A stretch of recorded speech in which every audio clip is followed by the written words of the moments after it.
लोकसभेसाठी मराठा समाज देखील रिंगणामध्ये उतरलेला आहे। माढा लोकसभेसाठी सकल मराठा समाजाचे 60 उमेदवार असणार।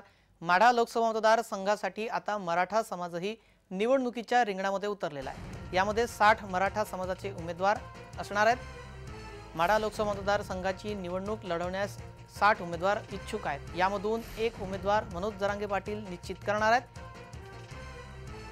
याबाबत मराठा समाजाच्या बैठकीसाठी माढा, माळशिरस, करमाळा, सांगोला, माण आणि फलटण येथून सुमारे 4000 प्रमुख कार्यकर्ते आले होते। यातून आता 60 उमेदवार इच्छुक झालेले आहेत। विशेष म्हणजे मराठा समाजाचा उमेदवार निवडून आला आणि त्याने काम नाही केलं तर आमच्या गाड्या फोडा, आम्हाला दगड मारा असेही मराठा समाजाचे नेते सांगत आहेत।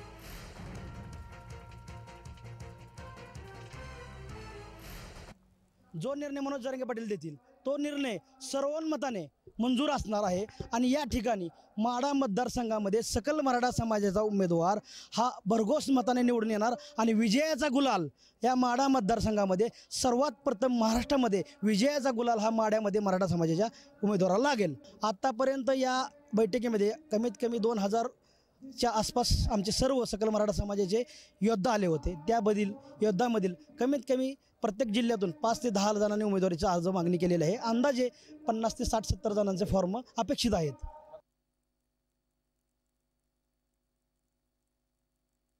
आम्ही मराठा समाजानं इतर समाजाला कायम लहान भावाप्रमाणे वागवले, त्यामुळे आम्हाला इतर समाज आमच्या बरोबरच आहे। गावागावातला आमच्या समाजात, जिल्ह्यात, राज्यात कुठेही भांडण झालं नाही।